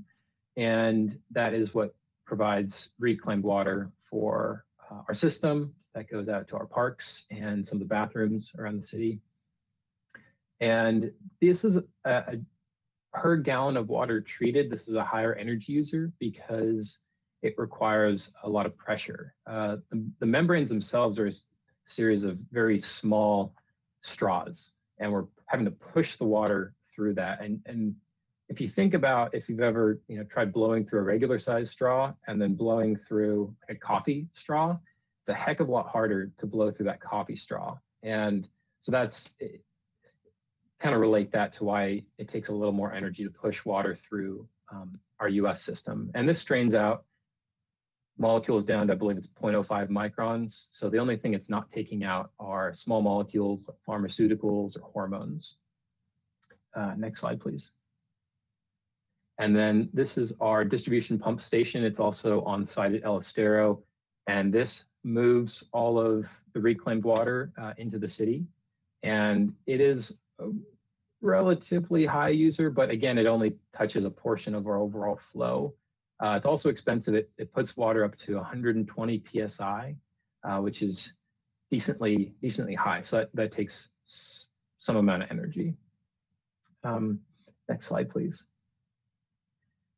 And so this is our solid system. This is where all of the sludge and the scum and our bugs go from our aeration basins. So first off, we're looking at the thickeners, both the gravity thickener and the dissolved air flotation thickener. These are separation devices. They increase the concentration of our solids before it's sent to our digesters, basically to help the bugs in the digesters do their job. It's just concentrating them and send back some of the excess water. And they do that either by gravity or by having dissolved air kind of bubbled sort of through the tanks. So after that, we're going to our digesters. Our digesters are our second set of reactors at the plant, and that is our other biological process. And these ones specifically, they don't like oxygen, they're anaerobic, but they are responsible for what we call stabilization of the solids. And this basically means taking energy out and bringing them to the solids to a lower energy state. And that does a couple of things. It helps with vector reduction. And it also, vectors being like, or pathogens, I guess I should say. And so this is kind of where the chemical energy I mentioned at the start comes in. We have all this nutrients coming into the digesters. It feeds the bugs for one thing, but a byproduct, some of that energy goes towards methane, which you can see that dotted line coming off the top. And that comes off as a gas. And we capture that gas and it goes into our cogen system, which I'll talk about in a second. But once those, once that sludge is digested, it goes into our belt filter press, which helps to dewater it to make it, means that we can actually haul it away. And from there, it goes to 1 of 2 composters for us, and the composters turn into Class A biosolids. We only produce Class B, and it goes to beneficial reuse after them. But the digesters and the belt filter press, or the solids as a whole, accounts for a fair amount of energy. And I'll have a pie chart at the end of this showing the relative energy uses. And lastly is our fats, oils, and grease program, and that is fog collected from restaurants. And so our local hauler right now, it's just Marburg. They deliver fog to us, and we dose that into our digesters, and that's actually it helps with our biogas production. Next slide, please. And lastly, this is our cogeneration system. This is, it's basically a big internal combustion engine like you have in your car, and we feed it with the methane gas. And so that turns a generator. That generator produces electricity. Depending on how much biogas we have and the season and just conditions, it can produce up to 50, 60% of our overall energy demand at the plant, which is pretty cool that we are a self-sustaining process to a halfway extent, I guess. And it's called cogeneration because it, 1, produces electricity, and 2, the other stream is hot water. Just like a radiator in your car, the hot water actually is piped back to our digesters and goes through a heat exchanger, and it maintains the temperature for our digesters. And so that's really cool that the digesters are the self-sustaining process in themselves. They take in what we consider waste, they produce useful energy, and they sustain their own temperature, which is pretty neat. Cogen, you might have heard our staff has presented on our electrical project. This will specifically help with the amount of energy that cogen can give us. Currently, it's limited by an interconnect agreement, and basically, simply, the electrical project will help mean that we can make a little more energy if we're able to produce more biogas. Okay, next slide, please. And so lastly, here is a breakdown of our connected demand. So this chart is in horsepower of the motors, and you can see the overall percentages. And first thing that sticks out, blowers are like the key, the main use of electrical energy at the plant. And then second is our influent pump station and tertiary, and also included in that is some of our admin, but that's a relatively low amount. And then solids handling comes in third in overall energy usage. But that is all I have. So next slide, please. Thank you guys. And do you have any questions? Thank you very much for the presentation, Mr. Zawaya. Very, very interesting, very informative, and I'm always amazed with the wastewater system. I think everybody needs to basically understand what happens once they flush the toilet and what it takes to deal with it. Commissioner Keller first, and I'll go to Commissioner Young. Yes, thank you, Mr. Sawaya. That was a very interesting presentation, and I love your excitement about how we do this, and your examples were really very useful. So roughly what percentage of the energy that's needed for the wastewater treatment is actually generated by the digester and the cogen process? Yeah, thank you for the question, Commissioner Keller. It ranges depending on our energy usage for the day. And actually, Raquel, could you forward to the last slide, please? I think it's slide 23. It's on my extra slides. Two more. There you go. So this is a plot of our energy source. So in green, this is an additive plot.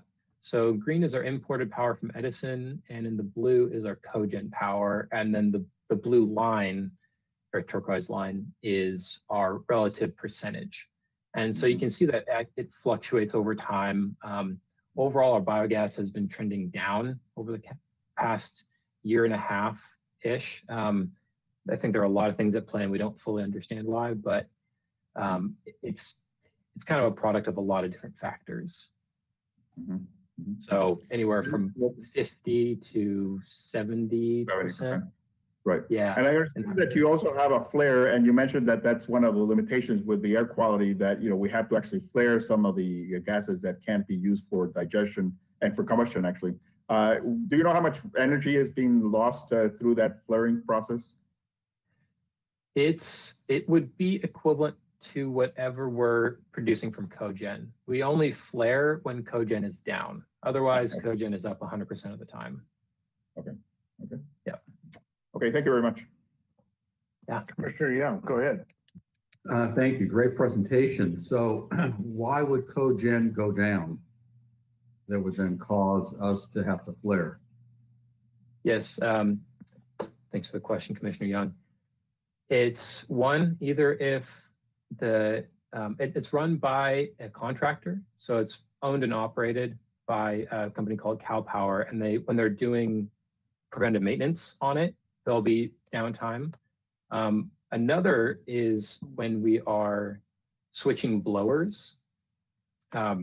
It's try to think of how to explain it. It's if our energy usage falls below the energy production of cogen, which is when a blower would go off if we're switching in between. That can create an issue operationally, and we can't export any energy to the grid. And so when that happens, there's an automatic trip on the cogen system.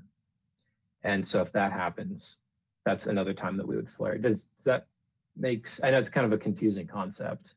Took me a while to understand it. Well, what percent of the time is cogen down?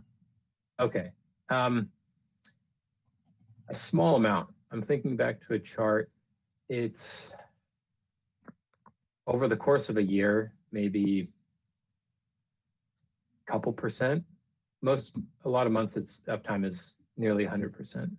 So when cogen is active, are we capturing all of the methane that's being produced by the digesters?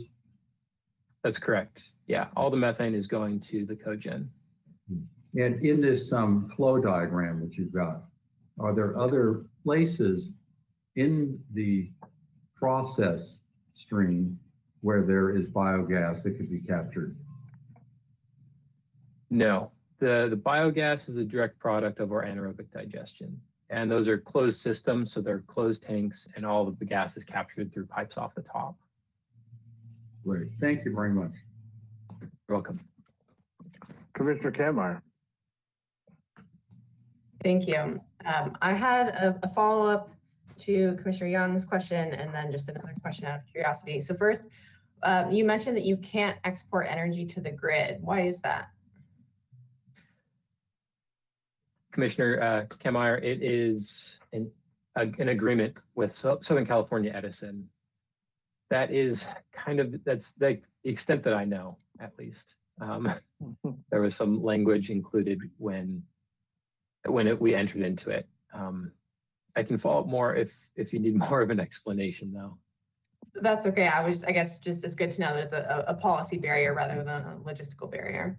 Correct. And then my second question, just out of curiosity, is where does the fat oils and gas go? I've noticed it gets trucked away. What happens to that? Good question. I should have been flipped. The trucks come in and they deliver to El Estero, and from El Estero, it goes into our digesters. So we are the kind of end user of the fog, or end acceptor. Got it. Thank you for clarifying that. Yeah, you're welcome. Commissioner Keller. It's just a quick follow-up question. I was actually going to ask about fog. So how much do you think that fog contributes to the overall production of more biogas and energy? Yeah, Commissioner Keller, it's, gosh, I'm pulling this back up. I did Is it a large fraction or is it a small fraction? It's a relatively minor fraction, and it's also debatable.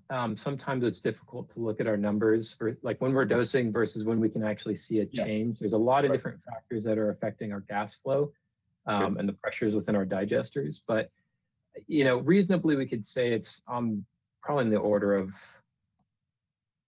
10 to 15%, at least our current flows. We're a little bit lower this year because of COVID with our overall fog deliveries.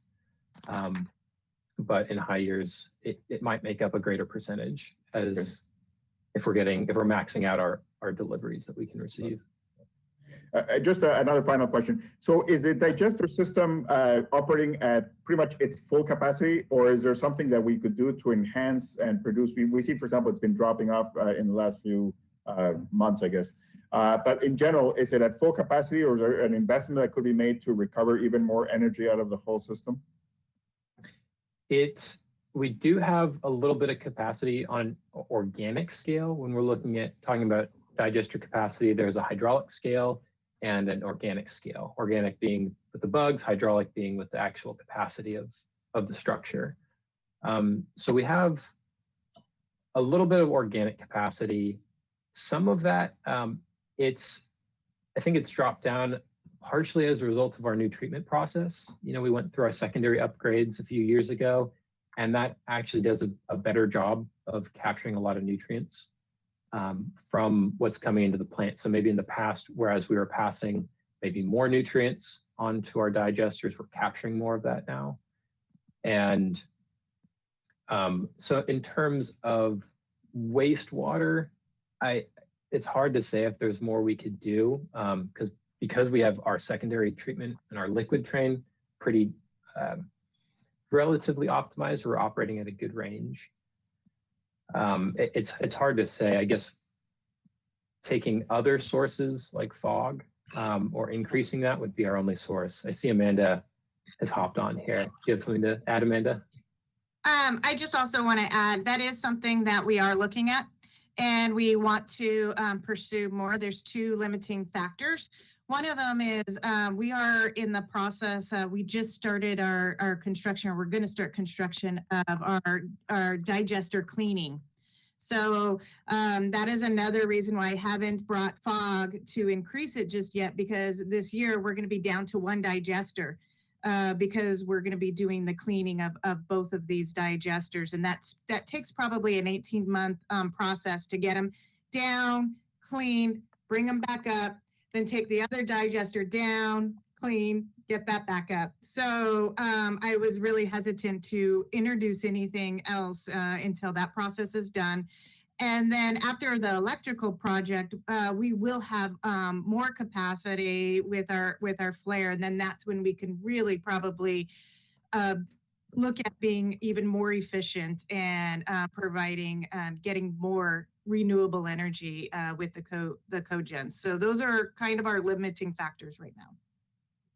Okay, well, thank you very much.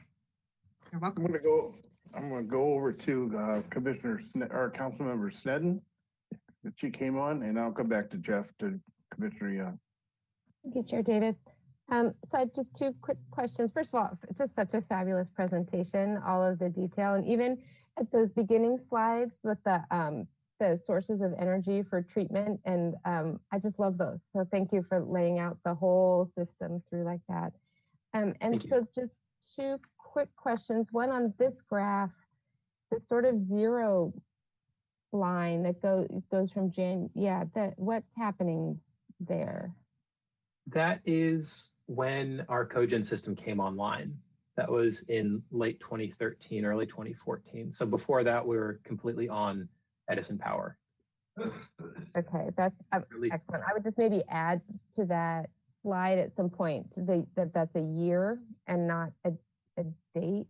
I don't know if anybody else had that issue. That is this looking over the course of like a water year from January 13th to October 20th, or is it the year 2013? Those are years. years. Yeah. So yeah. Okay. Apologies for that. That's this is small. And what is the potential for solar to offset solar storage or capacity there, or any other way to offset that differential that's left between the cogen and what we're getting from Edison? good question, Councilmember Sneddon. I believe we've done some analysis in the past. I'm not too aware. I'm not sure, to be honest. I know there has been some discussion about maybe using roof spaces within the plant, but I don't know if there's been any definitive action on it or decisions. Thank you. I'm remembering some type of, something from the past there, and I think Ms. Bussey's here to maybe to answer that also, or if there's a potential in the future to look at it, I guess would be the question too. Chair Davis, Councilmember Sneddon, a lot of our basins are open, so there's no structure to put the solar on. And the buildings that we do have that have a roof where we can put solar on, we need to structurally retrofit them first before it can really have the weight of the solar panels. And a lot of our kind of like our digesters and a lot of our equipment, we need to remove those lids for maintenance purposes as well. So that is another kind of factor that doesn't make, solar's not very, agreeable to the wastewater treatment process. Thank you for answering that. And it's so much is offset by the cogen, and thank you again for just this really complete description. Commissioner Young.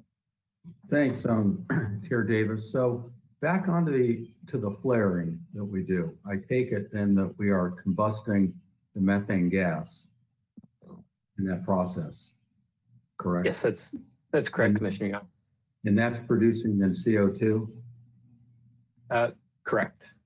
And then how does that production factor into the city's, I take it, overall goal in reducing its greenhouse gas emissions?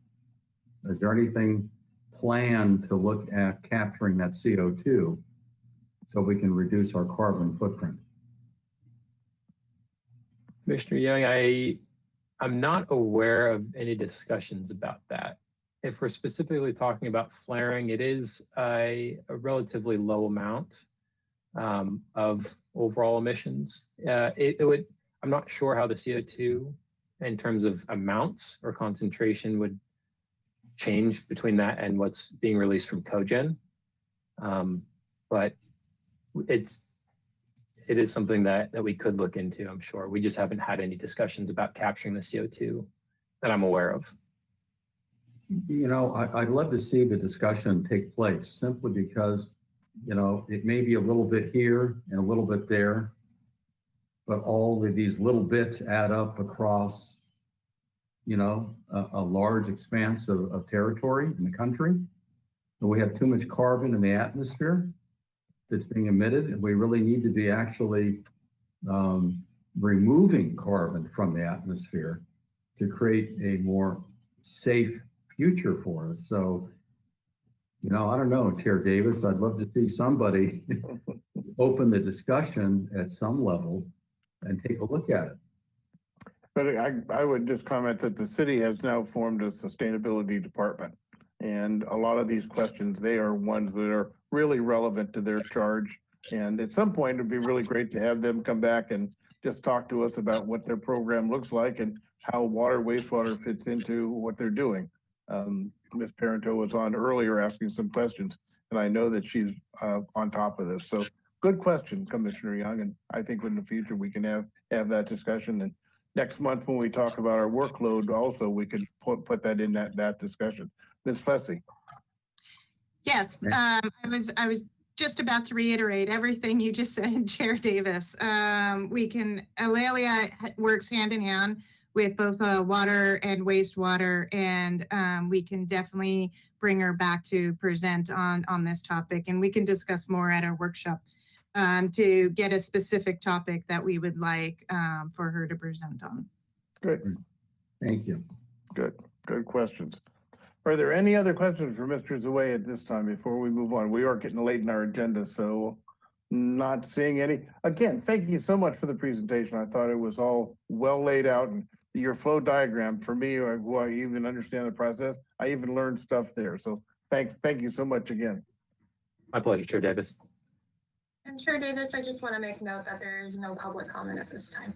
I was going to ask the question before I closed it. Thank you very much. Perfect.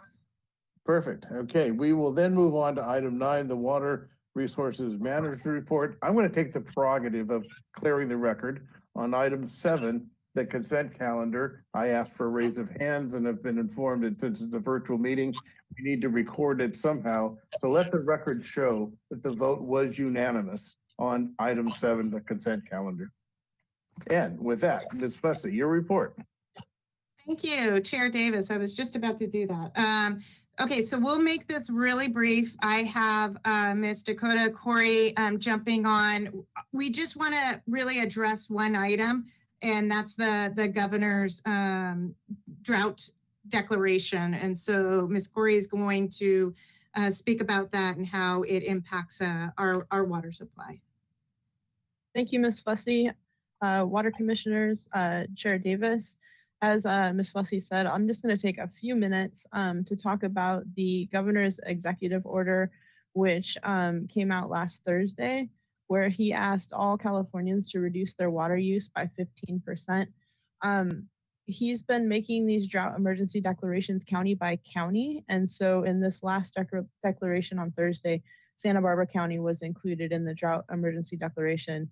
And I just wanted to remind you, I know that we did a detailed water supply update last month, both for Water Commission and Council, and that we recently, on June 29th, Council adopted our Enhanced Urban Water Management Plan, which is our long-term water supply management plan for the next 30 years. And so what I want to say in relation to the executive order is that we have a plan, as you know, and we're working our plan. And fortunately, our customers continue to conserve. We're at a 12-month running average conservation of 25%. And so at this point, as you know, we have sufficient supplies to meet demands for the next 3 years. And this is largely because of how we've been managing our varied water supply portfolio. We have lots of water stored in Lake Cachuma. And so at this point in time, in relation to the executive order, we would like to continue as planned in our Enhanced Urban Water Management Plan. And so we'd like to ask our customers to continue conserving as they have been continuously since the start of the drought. And we plan to come back to both Water Commission and Council at the start of the water year, which is usually a November presentation, where we'll look at our water supply plan for the next water year. And then we would also come back at the end of the rainy season, typically in May, and discuss whether or not we need to enhance or upgrade our water shortage condition from our current stage 1 water shortage condition if conditions remain dry. One last point I wanted to make is that across the county, the water supply situation is different for different water agencies. And so while Santa Barbara, looking 3 years out, feels pretty confident in our available water supplies, some of our neighbors don't have as varied of a water supply portfolio as we do.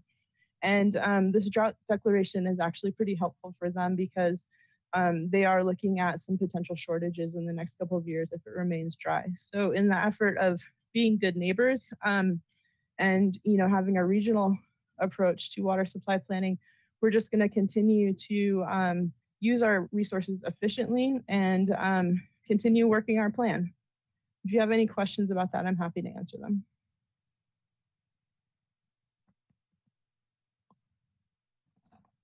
Do we have any questions from commissioners? Commissioner Kammeier? Thank you for that presentation, Ms. Corey. I did have two questions. One is if you have any plans to communicate to customers about the 15% voluntary request, and if so, what that's going to look like. And then also my second question is just thinking ahead to if the governor decides to put out a mandate, a conservation mandate, and what that'll mean for Santa Barbara and what we're doing to plan ahead for that likelihood. Those are really good questions, Commissioner Kammeier. In terms of, shoot, now I'm forgetting your first question. That was about communication about communication. Yes, thank you. Okay, so yes, we do plan to continue to communicate with our customers. We have the city news and brief, which goes out weekly to our customers, and we typically put a water supply related article in that at least once a month, sometimes twice. And so we are going to be communicating about the drought and the governor's order as we go on there. We also have other outreach opportunities available within our water bills and on social media. And so those are all outlets that we can continue to communicate with our customers on. And then in terms of if the governor were to have a conservation mandate, we'll have to address that as it comes. You know, what's tricky with water supply in California is when the state kind of comes up with these blanket approaches to managing the state's water supply as a whole. It's tough because it doesn't usually look at the individual supply characteristics of an individual agency. And so I think at that point, you know, we're just going to have to evaluate what the mandate is and then act accordingly. And so that might mean that we would come back to Water Commission and Council and make a recommendation for an increased drought regulations or something like that. But we'd have to know what our target was first. You know, I was going to actually compliment staff on communications in the last water billing. There was an insert which actually talked about Santa Barbara's situation going into the next year. And it was really well done, and it was very timely into the questions which are being put out there. So continue, Ms. Kammer, if you have other questions. Okay. Other questions from commissioners? Okay. Ms. Corey, thank you for that, and we'll continue with the manager's report. Due to time, I would just like to kind of end it there, unless anybody else has any questions on the manager's report. Yeah, we all received it yesterday, so any other questions on any other items which are in there? Okay, not seeing any. Thank you for that. Before we close this meeting, I want to do two items. One, I want to congratulate Commissioner Kammer for her appointment. I forgot to do that earlier, and to welcome her to the commission as the incoming chair here. So Cora, it's really great to have you here. I'm looking forward to working with you. And most importantly, I really want to thank Commissioner Keller for his leadership over the last 18 months. He's just been a great chair. And Arturo, got to tell you, right? Way to go. Okay. Thank you for your efforts. And again, I clearly let you continue if you really wanted to. So it's your birthday present. Okay. Thank you so much. Our next meeting will be a special meeting Thursday, August 19th, 2021 at 9 a.m. I'm understanding that will be a in-person meeting, I believe, as well as virtual in the David Gebhard room. More information will be coming on that as we head into that item. So with that, there are no other items from anyone. I show us to stand adjourned in this meeting at 11:04. Thank everybody for their efforts, and we'll see you next month. Bye-bye.